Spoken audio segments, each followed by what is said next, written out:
Chapter 37. Mike sat in his office, satisfied he won the battle with his anger once again.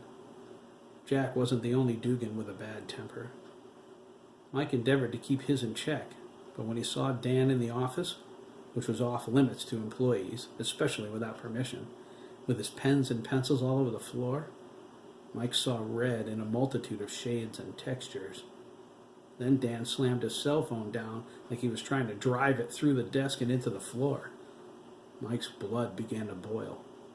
His first thought was to snatch him up by the back of his shirt and boot him out the back door. "Sayonara, sucker. I'll mail your check." Mike took pride in his ability to keep his anger in check and only scolded him. Dan was a good worker, but the next time Mike caught him in the office, bang, zoom, to the moon. "Honey?" Sandra asked. She noticed the hard look on her husband's face and melted quickly at the sound of her voice.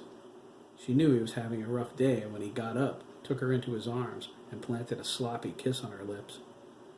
No doubt about it, Sandra thought, kissing him back. He's always romantic when the day is tough. Mike pulled her into the office and closed the door. "This is a welcome surprise," he said, smiling. He switched to his best Irish accent. "To what do I owe the pleasure of this wee visit, lassie?" "Wait, I know that look. Something's wrong." Sandra took a deep breath as they sat. She gave Mike the details of his brother's encounter with Jerry Copeland and the mill workers at Misty's Cafe. She was amazed how easily Jack took down so many men. She believed he could have hurt them worse than he did. Mike felt a headache forming between his eyes. He held the bridge of his nose as she spoke. He didn't want to believe his brother was at it again. He'd hoped the brawling days were over. Sandra said she didn't think it was Jack's fault. Mike was confused. "What do you mean by that?" he asked, a slight edge in his voice. "Nothing happens to Jack by accident, Sandra. He gets what he asks for." "I know, honey," Sandra agreed, patting his hand. "There was something in his eyes, though. I don't think I've ever seen it before." "Like what?" Mike asked, leaning back in his chair and crossing his arms. "No matter what she says, there's no way I'm bailing Jack out. Hell would have to be selling ski lift tickets first." Sandra told Mike about the look in Jack's eyes, how he appeared like a hurt little boy. She reminded him of the day they went to Hiram's to inquire about land, and Dabney Copeland was there. "I remember," Mike replied. "Hiram said he worked there, right?" "Exactly."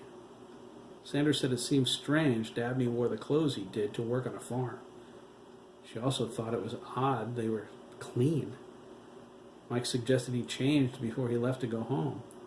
She said that was possible, but why was he so physically clean then? Did he shower before they got there?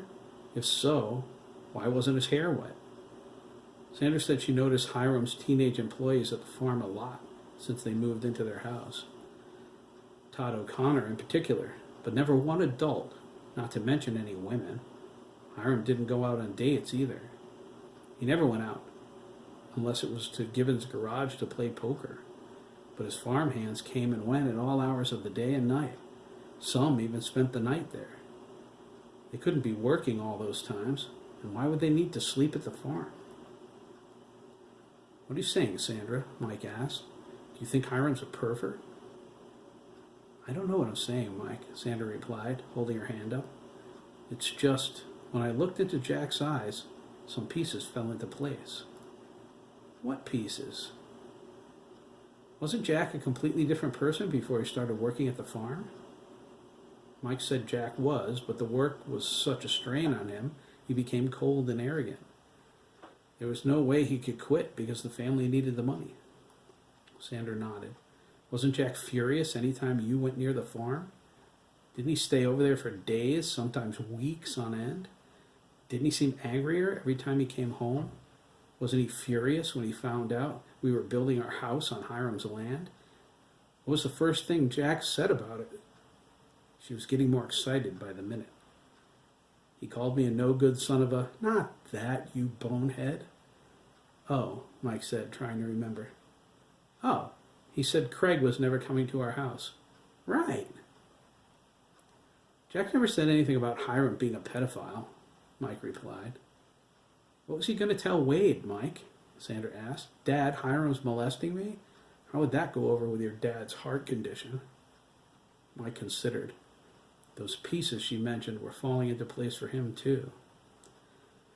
I don't want to believe it, Sandra said, biting her lower lip. It would explain so much. Mike grew silent. Could that be it? Did Hiram molest Jack? He said, There's no way to know for sure. It was too long ago. You know anyone else who used to work with Hiram? Sandra asked. Hugh Krieger did, Mike replied. He was a salesman now. He travels a lot. His son Joey came into the store looking for work a little while ago. Mike filed through his mental employee index.